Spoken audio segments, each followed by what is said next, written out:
Hola lectores, hoy vengo ya por fin con el top del año, que además va a ser un top 15, no un top 10 porque no me cabían los libros.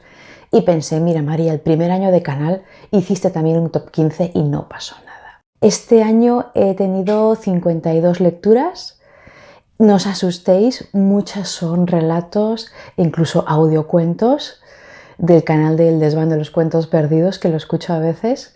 O sea que en realidad no he leído tanto y también hay muchas novelas cortas. He tenido muy poquitos batacazos, con lo cual no voy a hacer top de peores lecturas del año. Y vamos ya por el top porque si no se va a hacer larguísimo. Y en el número 15 tenemos L'Orco de George Sand, que es un relato de 1838, una de las obras menos conocidas de esta autora, pero que es la que a mí me ha servido de puerta de entrada a Aurore Dupin, esta autora que escribía con seudónimos, una autora francesa de la época de la Restauración en Francia y por lo tanto es una autora influenciada por el romanticismo. No os quiero engañar, es un libro que no tiene ni 50 páginas. Tiene 50 y pico páginas, pero no empieza en la página 1, obviamente, con lo cual tenedlo en cuenta si se os ocurre comprarlo. Es un libro que realmente es como insignificante, pero es que a mí me pareció bellísimo. La historia trata de una misteriosa mujer enmascarada que por las noches vaga por las calles de Venecia y por sus canales. Nadie sabe de dónde viene, ni a dónde va, ni qué es lo que hace. Entonces su presencia es muy perturbadora y muy fascinante. Y a esta presencia magnética de esta mujer se le suma el escenario de Venecia, ese escenario artístico bellísimo que le aporta una aura como de magia a la historia. Es una historia que mezcla una parte verosímil con una parte mágica. De hecho, recuerda mucho en el tono a las leyendas de Becker. Si habéis leído alguna de esas leyendas, habréis visto esa mezcla de realidad y fantasía y ese tono tan pasional, tan elocuente y ese tono de encanto, esa sensibilidad, esa expresividad maravillosas. Es un relato muy artístico, muy imaginativo, con muchísimo encanto, que me ha encantado. Es un poco ambiguo también en su final, de hecho cuando lo terminas tienes la sensación de que quieres volverlo a empezar para ver si te has perdido algo. O sea, me pareció una belleza, aunque tiene 50 páginas escasas. De esta autora este año también he leído La Niña Duende, que me gustó muchísimo, pero aún así me quedo con el encanto del Orco. También tengo por leer Indiana, en esta edición maravillosa de época en la que tengo muchas esperanzas. Veo que es una autora muy interesante, al parecer en la época fue muy reconocida por grandes autores franceses como Balzac, como Flaubert o como Victor Hugo. Fue muy popular como escritora en toda Europa y en cambio parece que se la lee muy poco. Yo misma acabo de empezar y os animo a leerla porque de verdad que vale muchísimo la pena. En el número 14 tenemos La Solterona de la autora estadounidense Edith Wharton, que ya sabéis que me encanta. Es una novela breve de 1921 de la que yo no esperaba tanto. Es que esta autora, todo lo que lees de ella es maravilloso. La novela se sitúa, como es costumbre en esta autora, en la sociedad neoyorquina de mitad del siglo XIX y trata de Delia, que es una mujer felizmente casada, o eso cree ella, que recibe en un momento dado la visita de su prima Charlotte, que va a casarse y que le cuenta un secreto muy importante que cambiará sus vidas para siempre y las unirá también de una forma muy curiosa y muy terrible. La novela trata de determinadas injusticias que tenían que sufrir las mujeres de esa época y de esa sociedad, de cómo tenían que ser siempre abnegadas, callarse y solo sentir en su corazón todo lo que estaban sufriendo, incluso sentirse mal por estar sufriendo en silencio, porque eso parece que también estaba vetado. La novela trata de cómo algunas mujeres vivían toda su vida con el corazón oprimido por cosas como no haber podido vivir el amor que de verdad habían sentido, cómo se les había vetado esa posibilidad. Habla también de la condición de ser una solterona en esa época. Una solterona era una persona de segunda en la sociedad, era una persona que parecía que no tenía vida propia, que se le miraba por encima del hombro con conmiseración. Y sobre todo nos habla de lo que era ser madre en secreto, de tener un hijo pero no poder decir que era su madre y del sufrimiento que todo eso conllevaba. Es una novela magistral, como todas las que he leído de Edith Wharton. Tiene un pulso narrativo perfecto porque, pese a la brevedad del argumento, las informaciones importantes están distribuidas tan bien que tiene varios giros impactantes. Es una obra elegante, sutil, con una capacidad de penetración psicológica y social increíbles y que hasta te arranca alguna lágrima al final. El final es muy, muy intenso. Es una novela extraordinaria, aunque no llegue al nivel de La Casa de la Alegría y sobre todo de La Edad de la Inocencia, que son como sus grandes obras, pero es que es igual. Estas son mejores porque, bueno, porque ya son obras enormes, pero esta novelita es que yo, menudo nudo en la garganta al final. En el número 13 tenemos una obra que es una mezcla de géneros. Es por un lado crónica periodística, pero también es novela de no ficción, novela histórica y también true crime. Y no es otra que Muertos, ¿quién nos ha muerto?, de Iñaki Rubio. Es una obra publicada este mismo año que tiene este título que puede sonar muy extraño, pero que simplemente es una antigua fórmula medieval andorrana que se utilizaba en el momento del levantamiento de un cadáver. Se le preguntaba al muerto 3 veces, muerto, ¿quién te ha muerto?, cuando se sospechaba que la muerte había sido por causas violentas. No tengo el libro porque se lo he prestado a mi hermano, que estaba muy interesado en el caso, porque esta obra es una novelización de una investigación que ha hecho el autor alrededor de la última pena capital ejecutada en Andorra en 1943. Andorra es un pequeño país de los Pirineos, donde ese año Pere Areny, un joven de 30 años, asesinó de un escopetazo a su hermano de 56, teóricamente por un móvil económico. Existe un documental sobre este caso de 2021 que se titula Pena Capital. Os dejaré el enlace al tráiler abajo en la cajita de descripción, pero el documental no se puede ver, no es accesible, yo lo he intentado y no he podido. Lo interesante del libro es que el autor lo que hace es arrojar nueva luz sobre este caso y desmentir la tesis del móvil económico que siempre se había dado por válida en la historia oficial andorrana y también en otro libro que se había escrito hace unos 40 años. Iñaki Rubio ha entrevistado a personas que son descendientes de las personas que conocieron este caso o que estuvieron implicadas en él, y también ha visitado muchos archivos y ha realizado una investigación que ha aportado pruebas muy interesantes por el caso. Eso es lo más interesante en realidad.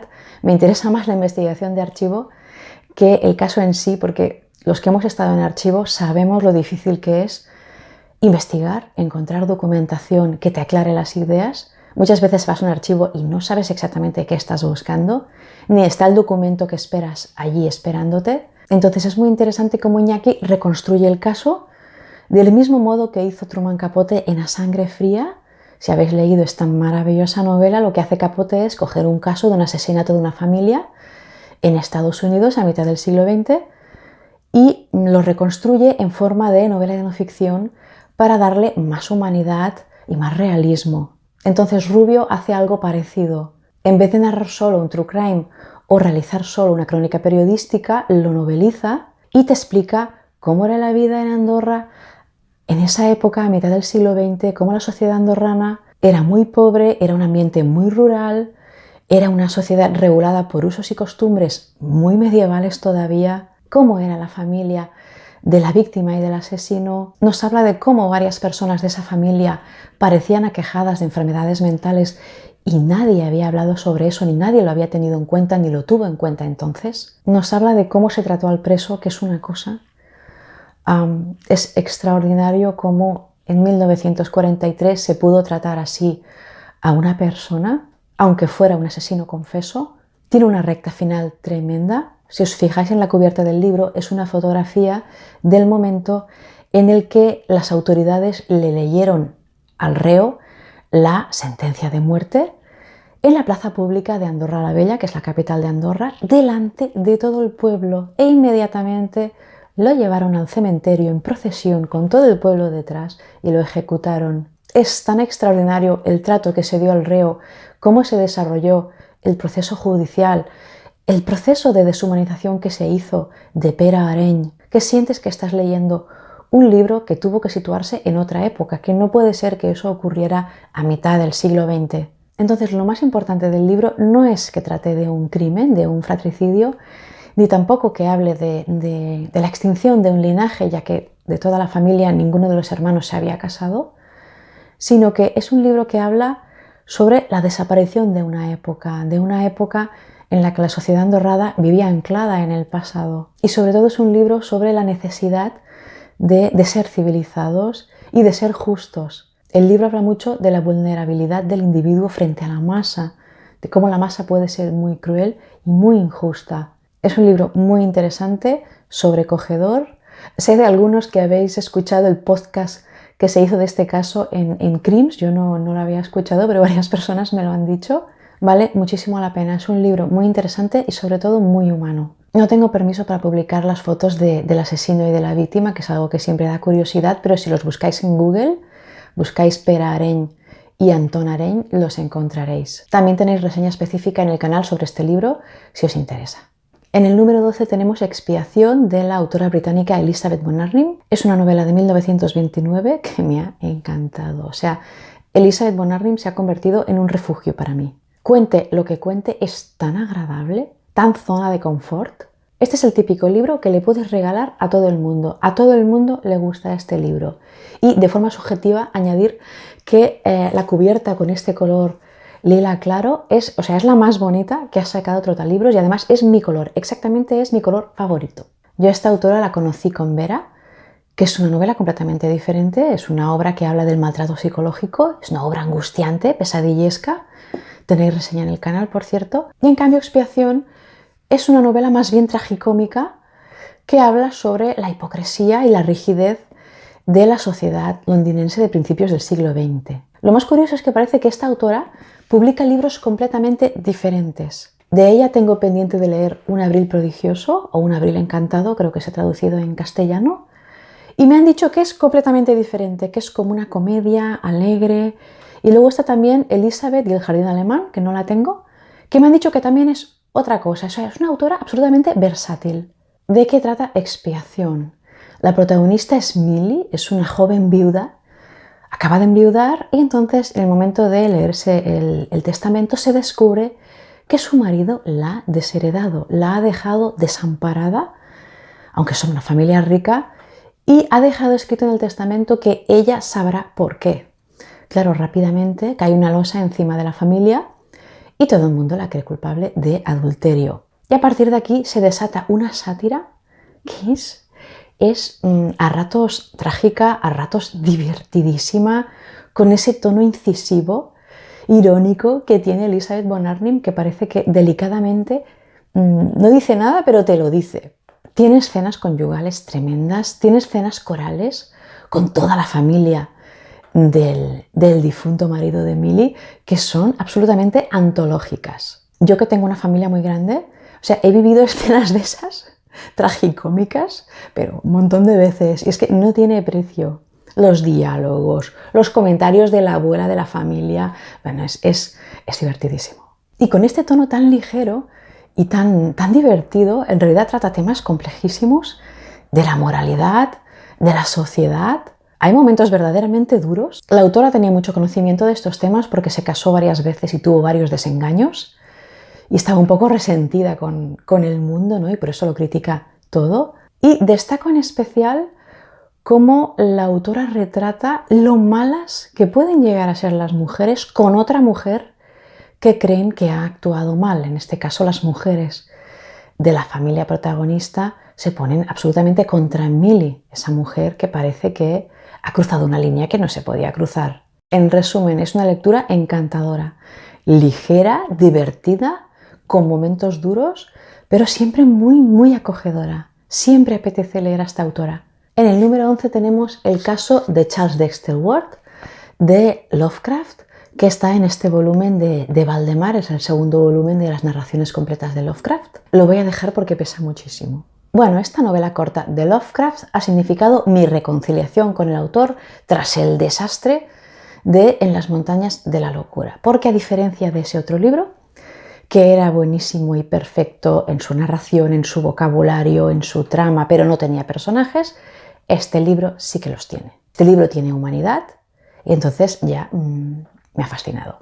La historia es muy original, se ambienta en Providence, que era la ciudad natal de Lovecraft y trata sobre un joven, Charles Dexter Ward, que la historia empieza por el final. Este chico habría sido encerrado en un manicomio porque al parecer había perdido la salud y la razón por unas investigaciones que estaba llevando a cabo alrededor de un antepasado suyo con el que estaba obsesionado, un tal Joseph Corwin, que al parecer había sido contemporáneo a los procesos de Salem y había realizado una serie de investigaciones que eran como mínimo sospechosas. Entonces el joven Charles desaparece misteriosamente de ese centro en el que estaba interno, sin dejar rastro. Nos explican cómo ha podido desaparecer de esa habitación cerrada y a partir de aquí se inicia una investigación para saber qué es lo que ha pasado y se va descubriendo qué es todo lo que este chico había estado investigando. Y todo es absolutamente turbio, inquietante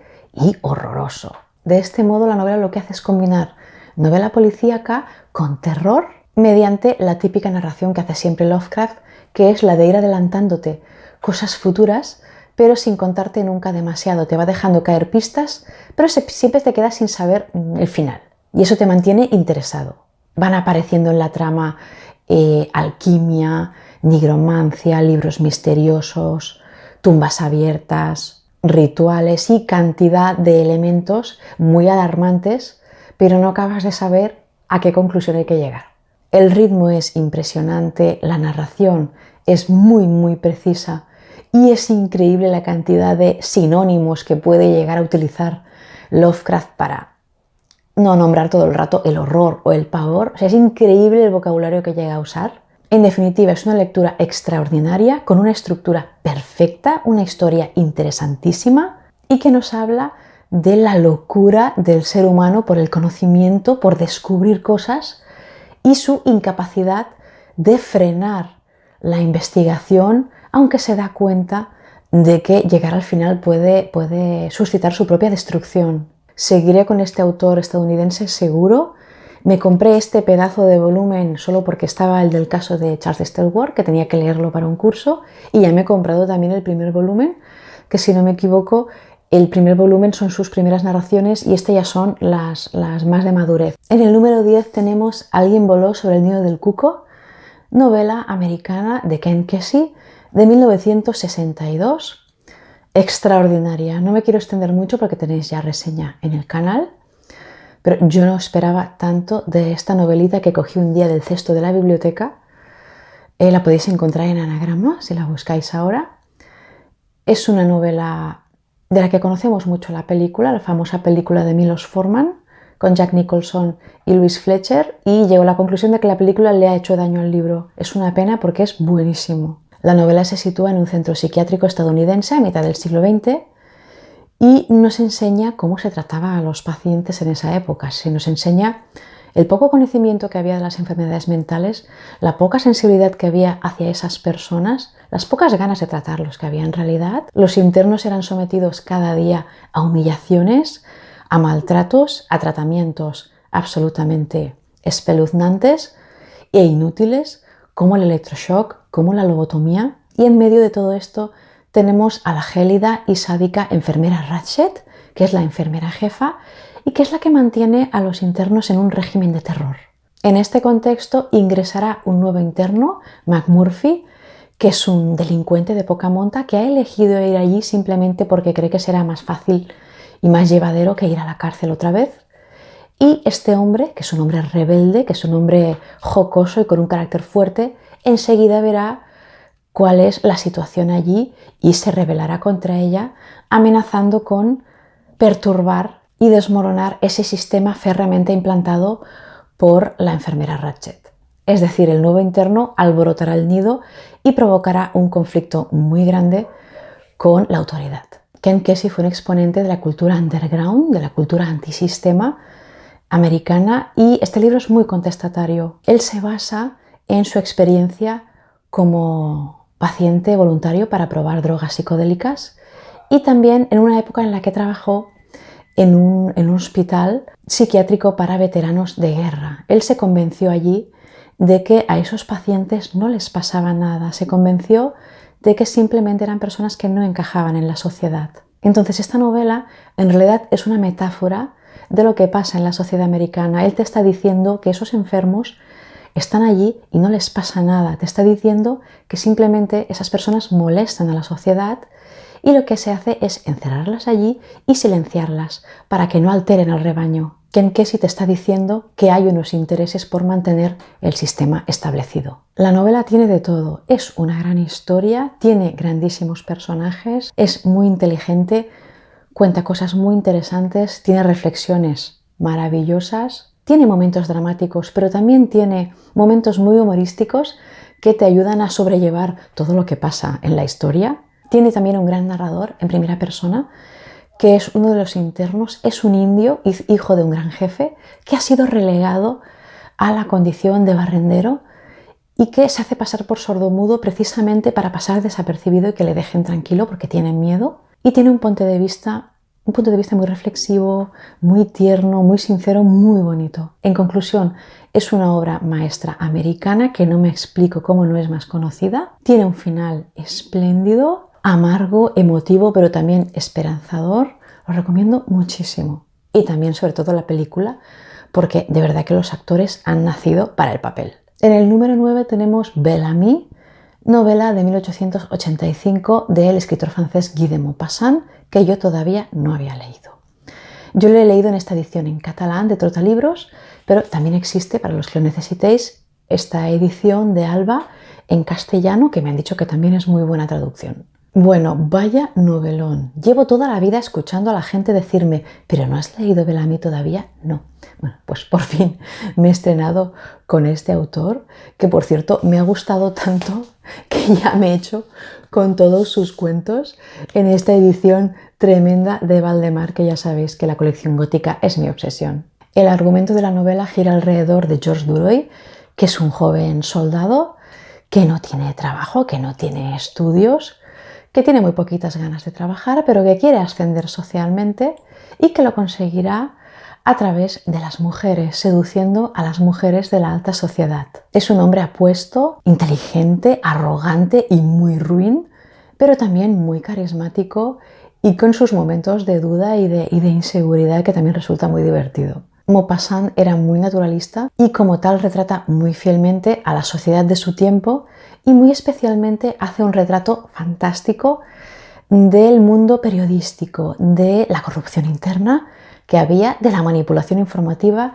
de su unión al poder y de su inmoralidad. Hace un poquito lo que hizo Balzac en Las ilusiones perdidas con el mundo editorial. Se considera la obra maestra de Maupassant y no me extraña. Es un libro que, pese a su envergadura y pese a su fondo, es una novela muy fácil de leer, está llena de acción, tiene muchísimo ritmo, tiene un lenguaje muy directo, muy sencillo, es muy amena, pese a su tamaño y profundidad. No se hace nada pesada, es muy dinámica, tiene unas descripciones de personajes maravillosas y escenas buenísimas, es mucho más accesible que Zola y ya no digamos que Balzac, y aún así contiene una gran crítica social y reflexiones maravillosas sobre el amor, sobre la muerte, sobre el miedo a la vejez. Y lo más desconcertante, tiene escenas amorosas increíblemente abiertas. Yo nunca había leído en una novela del siglo XIX escenas en las que se describe cómo una mujer se está desnudando o cómo un hombre coge a una mujer y se la lleva a la habitación. Esto no pasa en esas novelas. Bueno, he quedado perpleja y desde luego a partir de ahora, cuando recomiende una obra para empezar con los clásicos franceses, hablaré de Bel Ami. Muy accesible y buenísima. Y además tiene un final antológico. En el número 8 tenemos Un asunto tenebroso de Honoré de Balzac, novela de 1943 que pertenece a la comedia humana y concretamente a las escenas de la vida política. Estoy absolutamente sorprendida por esta novela, que no es especialmente larga. No me lo esperaba. Yo ya he leído bastantes libros de Balzac y siempre me sorprende su genio narrativo, siempre. Siempre quedo estupefacta. ¿Cómo podía este hombre saber tanto del mundo y tener esa inteligencia narrativa? Esta novela es una mezcla insólita y extraordinaria de novela histórica, novela política, novela romántica, novela policíaca, novela judicial y de misterio. De hecho, es una de las primeras novelas negras. La historia se sitúa en una época muy cercana al propio Balzac y como siempre la retrata a la perfección. Estamos en la era napoleónica, previa al imperio, ya ha terminado la Revolución Francesa, pero todavía está muy vivo el recuerdo del terror, de las decapitaciones, y tenemos a una nobleza que lucha por lograr la recuperación de su prestigio y de sus propiedades en un ambiente muy hostil. Lo más interesante es que el argumento se basa en unos hechos turbios y misteriosos que realmente acaecieron en esa época y que implicaban tanto a la policía y sus secuaces como a personalidades políticas importantes del momento que conspiraban contra Napoleón. Entonces la protagonista de la historia es una joven marquesa, Laurence, que es muy altiva y es muy inteligente, ha sido muy maltratada por la revolución y quiere recuperar su prestigio y sus tierras y también a sus seres queridos, que están exiliados. Conspirará contra Napoleón y sin quererlo caerá en una conspiración mucho mayor que sus propias maquinaciones, caerá en un asunto tenebroso. Entonces, una advertencia muy importante. Si os leéis este libro, hacedlo en una edición que contenga notas. Pensad que Balzac, que era una mente, yo es que no sé cómo decir, una mente brillante, no para de mencionar hechos y personajes de la época, de la revolución, de la época napoleónica, sin parar, como si fueran personajes muy conocidos. Hay algunos que sí que te suenan, pero hay muchísimas cosas que no las sabes y necesitas una guía, si no te pierdes. Es un libro muy difícil de leer, tienes que estar muy atento porque hay muchísimos personajes, al principio no entiendes nada precisamente porque no se conoce el misterio y tienes que estar muy atento. Yo lo leí con Jan y bueno, ya nos mandábamos capturas de la lista de personajes pero esto es así, lo he entendido bien, pero el libro es excepcional. La trama está llena de intrigas, de odios, de venganzas frías además, de giros.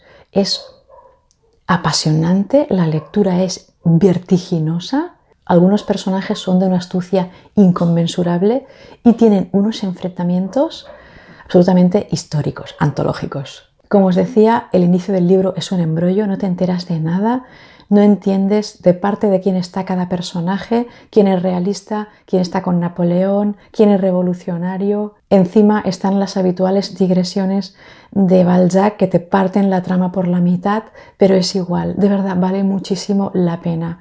Cuando coges el ritmo ya es imparable. Nadie me hace leer más rápido que Balzac. O sea, alcanza unos momentos de brillantez y de lectura febril alucinantes. Es una lectura de infarto y Balzac tenía una capacidad, una agudeza para penetrar en la política y la sociedad de su tiempo que es que te deja, hay frases que te dejan, es que te asusta la lucidez de este hombre. Una joya de libro inconmensurable. Yo no tengo suficientes palabras para alabarla. Pero insisto, es una lectura muy concienzuda que requiere ir leyendo las notas poco a poco y en esta edición de cátedra también hay una introducción en la que te habla del caso real, hay muchas cosas que yo creo que son necesarias. En el número 7 tenemos Precioso Veneno, novela de 1924 de una autora inglesa desconocida que es Mary Webb y que a mí me ha dejado atónita. La novela se sitúa en un ambiente rural y trata de una familia campesina que tiene 2 hijos. El hijo vive obsesionado con la idea de enriquecerse y la hija, que es la narradora, la maravillosa narradora de esta historia, es una chica marcada por una malformación congénita, tiene un labio leporino y aunque tiene muy buen corazón y se la aprecia, se da por hecho que nunca se va a casar porque tiene este estigma encima. Ella tiene un mundo interior muy vivo y muy personal y su visión del mundo es lo más interesante de esta novela. La prosa de Mary Webb tiene elementos que me recuerdan a otros autores que me gustan mucho y en cambio es muy especial y eso es lo que hace más sorprendente que no la conociéramos, pero vaya, yo al menos ni de nombre. Se parece por ejemplo mucho a Thomas Hardy en su descripción y su cariño hacia el mundo rural, hacia el retrato que hace de la naturaleza. Ambos autores tienden a fusionar la naturaleza con los sentimientos y las sensaciones de los personajes de sus historias. Lo que pasa es que mientras que Thomas Hardy lo hace más con el paisaje, con la globalidad de lo que se ve, Mary Webb tiende a recurrir a elementos concretos, a flores, a plantas, a animales, para describir una sensación concreta. Y ese recurso Mary Webb lo utiliza de una forma muy inteligente y muy bonita. Los dos autores son también realistas, pero a diferencia de Thomas Hardy, Mary Webb es oscura, es tenebrosa, es gótica. Es un libro muy atmosférico y lo es por la lúgubre descripción que hace de la naturaleza la protagonista, Prusarn. Recuerda mucho a Cumbres borrascosas de Emily Bronte, pero no porque el paisaje sea el mismo, sino por esa visión tan oscura del entorno y por el peso que tiene esa atmósfera en el desarrollo de la trama. Mary Webb nos describe un paisaje muy pobre, muy descarnado y unas vidas muy tristes, llenas de supersticiones. Hay momentos tremendos en la novela relacionados con las supersticiones del pueblo y, sin embargo, pese a esta atmósfera lúgubre que tenemos en ambas novelas, Mary Webb no se parece a Emily Bronte en el tono de su lenguaje. Ella no es violenta al hablar, no usa palabras vehementes, sino que todo lo contrario. Como os he dicho, la narradora de la historia es Prusarn, esa joven con el labio leporino, y ella tiene una visión del mundo tierna, delicada y casi infantil. Es una de esas voces infantiles lúcidas que me encantan. Sus momentos íntimos, sus momentos de reflexión son preciosos y son lo que hace más singular este libro. El tipo de narración también me recuerda a mi querida Elizabeth Gaskell por la melancolía que la impregna y también por esa costumbre de adelantar sucesos futuros. Elizabeth Gaskell constantemente en sus novelas nos dice: no sabía tal personaje que eso estaba destinado a ser trágico en el futuro, etc. Mary Webb también lo hace. Creo que lo hace mejor en este caso esta autora. Ya sabéis que ese detalle de la Gaskell nunca me ha gustado. Estas autoras también se parecen en lo previsible de la trama. Cuando tú lees a Elizabeth Gaskell no tienes grandes sorpresas, puedes ver venir fácilmente lo que va a pasar. No tanto porque te lo adelante, sino porque la historia es bastante sencilla, eso no es lo importante. Y en este caso, pues igual, aunque la historia es muy bonita y tiene mucho fondo, de hecho creo que no lo he dicho, pero el título, El precioso veneno, es la riqueza a la que aspira el hermano de la protagonista que está obsesionado con ella. Y también me ha encantado de la novela esa historia de amor al puro estilo Jane Eyre, de verdad, o sea, me ha encantado. No está desarrollada como la de Jane Eyre, no es la intención de la autora, está más bien de fondo, pero son preciosas las descripciones que hace la protagonista de ese sentimiento amoroso genuino, sincero y absolutamente desinteresado. En definitiva, es una novela muy delicada, sobre todo muy intimista y muy bonita, situada en un ambiente rural supersticioso, evocador y lúgubre, muy arrebatador. En el número 6 tenemos una de las grandes sorpresas del año, que no es otra que La caja mágica de la inglesa F. Tennyson Jess, novela de 1934 que me ha dejado, no sé, alucinada. Me llamó la atención enseguida la novela cuando la sacó la editorial Alba, pero no esperaba tanto. Otra autora desconocida por descubrir. Tennyson Jess fue periodista, fue corresponsal de guerra durante la Primera Guerra Mundial y también era experta en criminología y al parecer escribió muchas novelas basadas en la criminología y esta es su novela más famosa. ¿Cómo me lo he pasado? La novela se inspira en un famoso crimen acaecido en los años 20 en Inglaterra y la autora lo ha exprimido al máximo. Me ha recordado un poquito a Harriet de Elizabeth Jenkins que leí el año pasado, pero es que me ha gustado todavía más este. Es mucho más profundo y explora muchísimos más temas. La caja mágica del título, por cierto, que me lo habéis preguntado mucho, no tiene importancia. Es simplemente una anécdota de la historia en la que un personaje mira por una caja y esa anécdota es un punto de encuentro de dos personajes, pero no tiene más relevancia. La protagonista de la novela es Julia Almond, que es hija de un matrimonio infeliz, es una chica de familia de clase media baja, que es muy inteligente, que es muy trabajadora y muy consciente de su belleza, pero también es muy frívola, muy calculadora, muy poco humana y su ambición en la vida es ser independiente económicamente y conocer el amor, porque Julia Almond es sobre todo una soñadora, es un auténtico personaje boariano. Sueña con el amor y la pasión que ha visto en las películas, que ha leído en las novelas. Y ella quiere alcanzar eso sin darse cuenta de que eso no es real, de que esa visión del amor no es verdadera. Entonces, a partir de esta historia, la autora profundiza en un sinfín de temas, desde la Primera Guerra Mundial y las repercusiones que tuvo en la sociedad, tanto para los hombres que iban al frente como para las novias que se quedaban en Inglaterra sufriendo. Nos habla de las diferencias de clase, nos habla de la moralidad de la época, nos habla de la jaula que era el matrimonio, la institución del matrimonio y del daño que podía hacer en las personas. Nos habla de cómo los hombres veían a las mujeres, nos habla de los hombres celosos, que no les gustaba que sus mujeres trabajaran ni se ganaran la vida, ya no digamos si era mejor que ellos. Habla también del aborto, de la clandestinidad del aborto y también muy especialmente de la falta de educación de la mujer. No educación escolar, me refiero a la educación vital, a la educación también sexual, cómo la mujer podía caer en trampas o podía actuar mal simplemente porque no tenía un conocimiento del mundo, no tenía mundología. Lo que os decía antes, Julia Almond es inteligente, pero tiene la cabeza llena de pájaros porque no le han dado un conocimiento real del mundo. Entonces el libro explora muchos temas sociales y morales y sobre todo se centra en la mujer y llega a hablarnos de un tema que a mí me ha dejado atónita, como es el deseo sexual femenino y sus ansias de consumación. Tened en cuenta que el libro tiene 100 años y además habla de la desigualdad ante la ley y de otros temas que no voy a hablar porque os haría spoiler del final, pero de verdad la recta final es tremenda, me sabe mal no hablar de ella, pero bueno, lectura febril es poco, menudo final. Es como un libro que va de menos a más.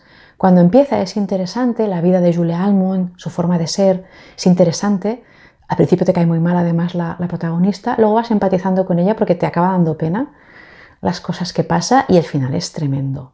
Bueno, es una novela muy bien narrada, muy bien estructurada, con un fondo interesantísimo y con un ritmo imparable. Vale muchísimo la pena. En el número 5 tenemos Nuestra parte de noche de Mariana Enríquez, novela de 2019, que ya sabéis que me ha trastornado, me ha fascinado.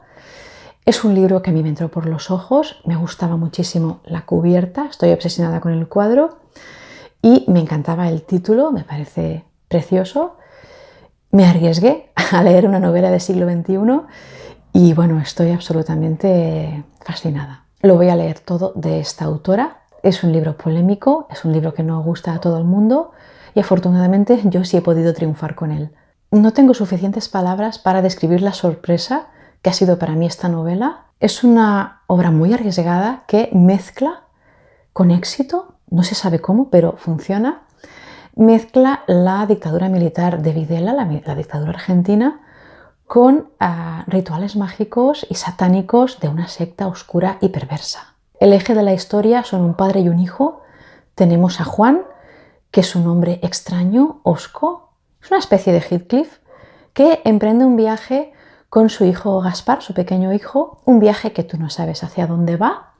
Esas primeras 100 y pico de páginas, 120, 130 páginas, a mí se me hicieron muy largas, ahí no conecté todavía con la historia, no entendía por qué hacían ese viaje, a dónde iban, por qué el padre se comportaba así, dónde estaba la madre, pero luego a las 100 y poco páginas conecté con el libro y ya estuve absolutamente absorbida hasta el final. Esto os lo digo porque si no conectáis de entrada, a lo mejor podéis esperar un poquito más. Yo creo que si llegáis a las 150 y no habéis conectado, lo podéis abandonar. No es vuestro libro, no pasa nada. El caso es que en esta novela hay de todo. Hay amor, hay sexo, hay odio, hay locura y hay vida. Hay muchísima vida. Por las páginas de este libro desfilan rituales satánicos, casas encantadas, tratos inhumanos, venganzas terribles, amores tormentosos, odios inconmensurables, desapariciones, fraternidades conmovedoras, fiestas hippies, drogas, soledades e incluso una amistad infantil preciosa. Mariana Enríquez bebe de muchísimos autores para escribir su obra. Se nota que ha leído a Poe, que ha leído a Lovecraft, a Emily Bronte, a Stephen King. Veo también a Shirley Jackson, a María Luisa Bombal, a infinidad de autores. Mezcla muchísimos ingredientes y crea un universo propio Y lo mejor es que utiliza un lenguaje muy violento, muy sórdido, muy crudo, muy sin filtros. Es un libro muy violento, tiene escenas muy duras, pero Mariana Enríquez tiene una forma de escribir que consigue que incluso la brutalidad sea en algunos momentos fascinante y poética. No diría nunca que Mariana Enríquez tiene belleza narrativa, como no la tiene, por ejemplo, Stephen King, pero sí que es muy efectiva y muy sobrecogedora y muy personal. Para mí la novela ha sido una carrera apasionante por conocer el final de la historia, por conocer qué es lo que pasaba después de ese inicio un poco errante. La estructura también es interesantísima, hay un vaivén continuo en el tiempo y hay varios personajes que ejercen como narradores. Es una novela absolutamente original y auténtica. Y si te sumerges en ese universo ya no vas a querer salir más. En el número 4 tenemos Martin Eden, novela del estadounidense Jack London de 1909. Estoy trastornada por esta novela, la acabo de leer, le voy a dedicar un vídeo específico. Estoy absolutamente fascinada. Además ha sido de esos libros que ha sido recibirlo y leerlo. Llevaba muchos años queriendo leer esta novela. Yo de este autor había leído La llamada de la selva y Colmillo Blanco en mi adolescencia y me había enamorado completamente del autor, de sus obras, de su vida y de sus fotos. Lo encontraba fascinante. Además, por esa época corría la idea de que se había suicidado y eso lo hacía aún más romántico, aunque al parecer se ha descubierto en la actualidad que es falso, que no se suicidó, que murió joven a los 40 años, pero que estaba enfermo. Tenía mal los riñones y al parecer tomaba mucha morfina y tuvo una intoxicación. Se me ha caído un mito con eso. No es que quiera que la gente se suicide, pero le daba más fuerza a su biografía y parece que no. También leí hace unos años Relatos de los mares del sur. No lo recuerdo mucho, creo que no me alucinó mucho, me gustaron sus novelas y por fin he leído Martin Eden. Yo esta novela hace mucho que la tenía en la edición de Akal, pero tiene una letra minúscula, minúscula, la más pequeña de mi biblioteca y además me habían avisado de que las versiones que circulaban, que son muy pocas, esta incluida, estaban recortadas. Lo he comprobado después de terminar la novela y así es. Los últimos capítulos están reducidos. Es verdad que los últimos capítulos se repiten un poco en algunas cosas, pero hombre, a mí que me lo hayan recortado no me gusta nada.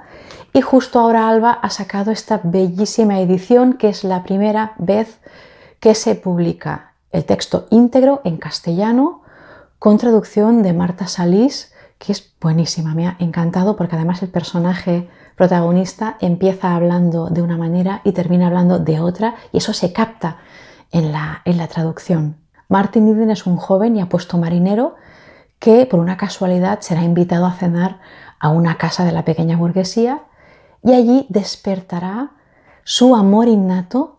Él siempre había vivido con una cierta inquietud que no sabía por qué era producida y en esa cena descubrirá que él sentía un amor innato por la civilización, por la cultura, por la belleza y por el arte. Se enamorará locamente de la hija de la familia y desde ese momento empezará a estudiar como un loco de forma autodidacta para alcanzar otro estatus intelectual y social. Y el resultado de su empresa será absolutamente desconcertante para todos y sobre todo para él mismo. Si os fijáis, el planteamiento es bastante parecido al de Grandes Esperanzas, pero en este caso hay una ambición intelectual y desde luego a los que no os cayó bien Pip, sí que os caerá bien Martin Eden. También recuerda a Carta de una desconocida por la efusividad de la pasión amorosa, por la forma en que describe su amor por esa mujer, pero es una novela mucho más realista que estas y trata temas mucho más interesantes. No pretendo decir que está mejor escrita que Grandes Esperanzas, ya sabéis que para mí Dickens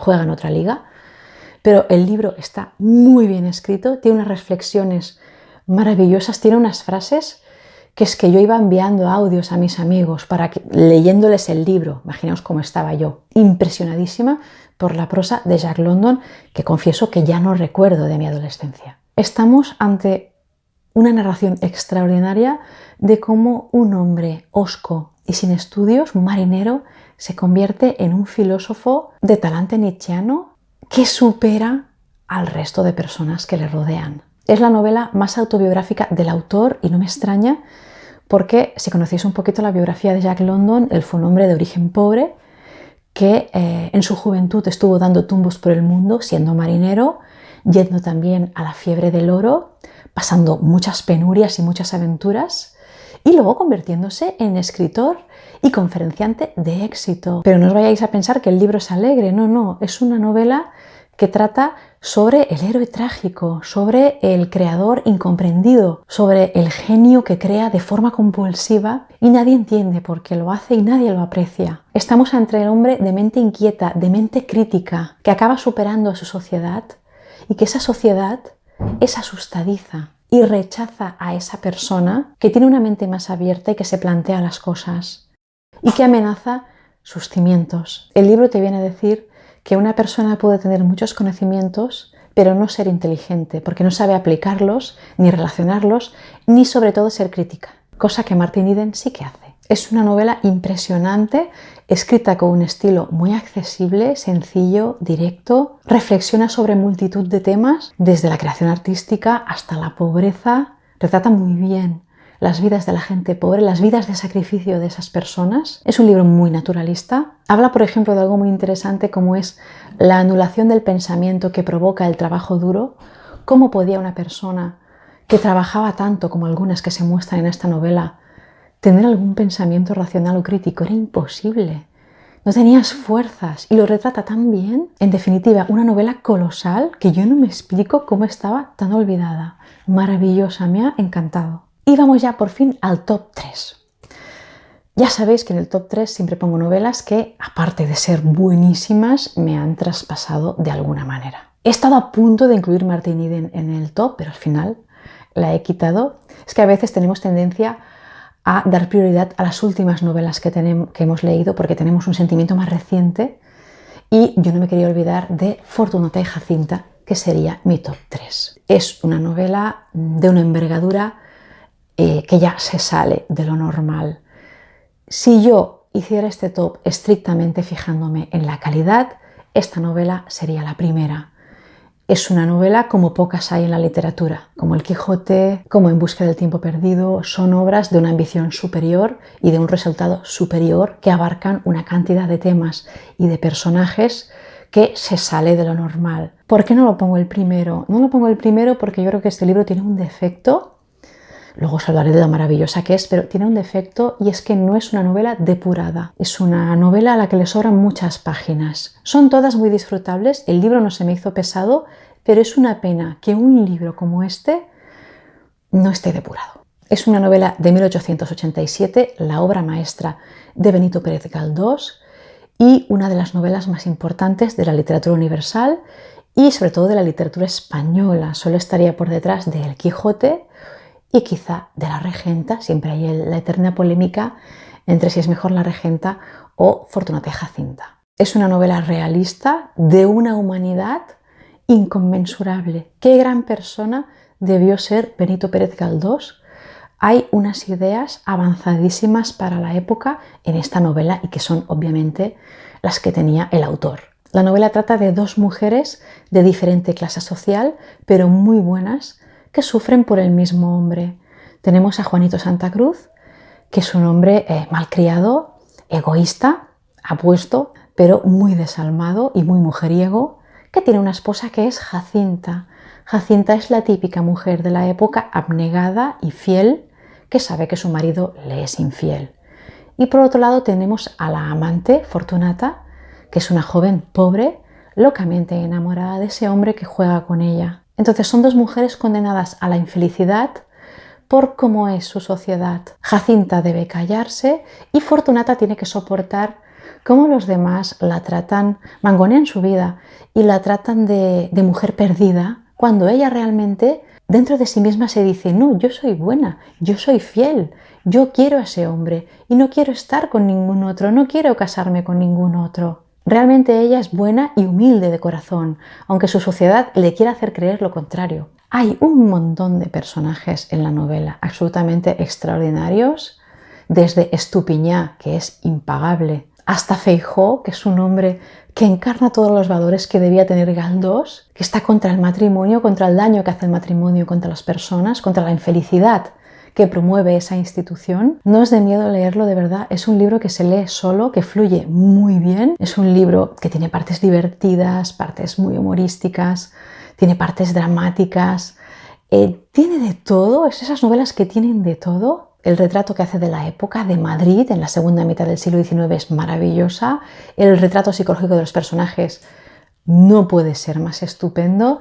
Es una obra absolutamente imperdible, con un final glorioso, precioso, absolutamente lógico y satisfactorio. Es una obra magna, bellísima e inolvidable. En el número 2 tenemos a Charles Dickens con Oliver Twist, novela de 1838, que es relectura. Ya sabéis que yo no incluyo las relecturas en los tops, pero es que en este caso es que yo no tenía recuerdos de esta novela, la leí demasiado joven y menos mal que la he releído porque realmente no sé en qué estaba pensando la otra vez.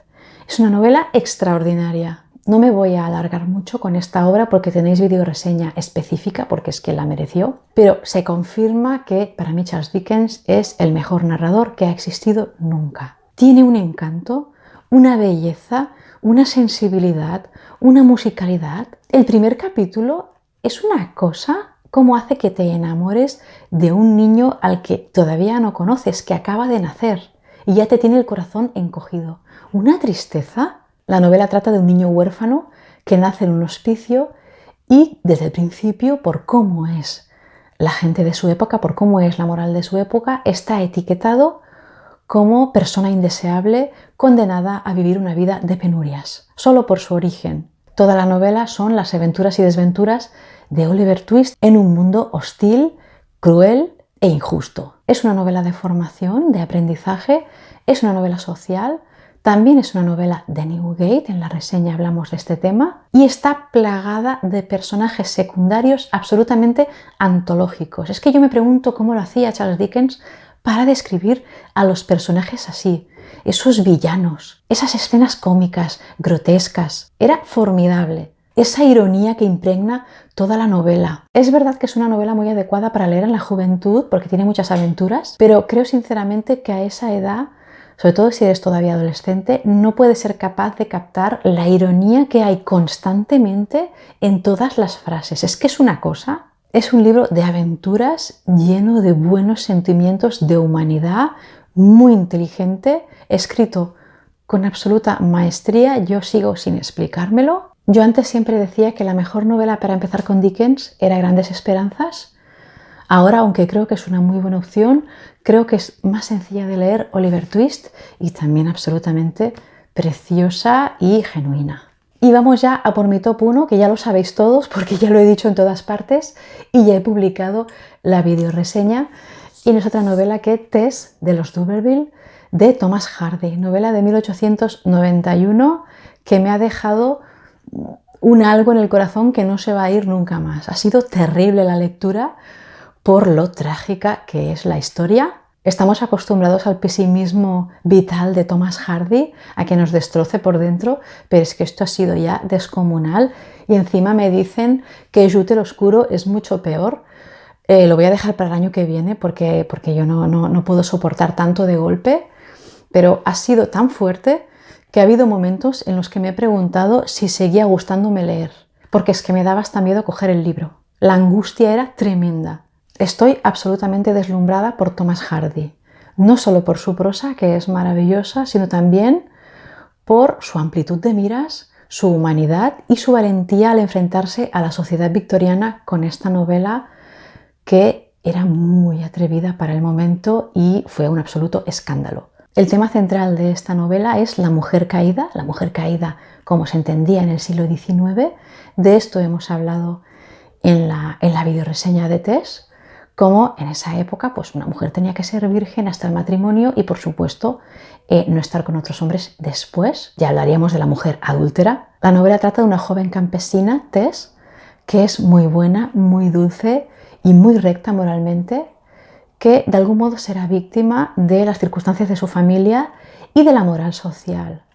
Su padre descubrirá en un día aciago que en realidad, aunque son una familia pobre, descienden de un linaje ancestral muy importante y enseguida a los padres se les llenará la cabeza de pájaros y decidirán, con aires de grandeza, mandar a su hija con una familia que al parecer también desciende de ese linaje, pero que me han tenido su poder económico, a ver si consiguen casarla con el chico de la casa, para recuperar de esa forma la grandeza y la riqueza perdidas.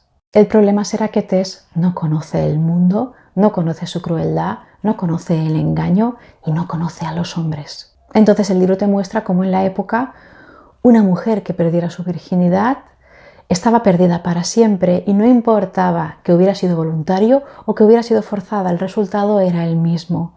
Y Hardy se pronuncia contra esto, Hardy se pronuncia contra la doble moral de la época que dejaba libres a los hombres y en cambio tenía enjauladas a las mujeres con esta moral. Hardy fue tan lejos que se atrevió a poner como subtítulo de la obra una mujer pura, es decir, estaba diciéndole a la sociedad de la época que Tess era pura, aunque había perdido la virginidad antes del matrimonio. Estaba diciendo que Tess era pura por otros valores que no se valoraban en esa sociedad y que eran los verdaderamente importantes en una persona. Porque Tess es buena persona a lo largo de toda la novela y eso nadie se lo tiene en cuenta. La novela está estructurada en capítulos breves y ligeros, se lee muy bien, tiene los habituales giros de guión folletinescos de Hardy, que a mí me encantan. Yo entiendo que parezca muy telenovela, pero todos los libros de Hardy son muy telenovela y da igual, porque tienen un fondo impresionante y tienen un estilo narrativo bellísimo. Hardy tiene un estilo solemne, plácido y encantador. Tiene ese cariño por el mundo rural y por la naturaleza que decíamos antes cuando hablábamos de Mary Webb. Él reivindica el mundo rural contra la industrialización y contra la urbe. En definitiva, es una novela trágica, bellísima, maravillosamente escrita y absolutamente desgarradora. Preparaos antes de leerla, pero leedla, de verdad. Y eso ha sido todo por hoy. El próximo vídeo seguramente será o la reseña de Martin Eden o la reseña de Nuestra parte de noche, que hace mucho que la arrastro. Leed mucho.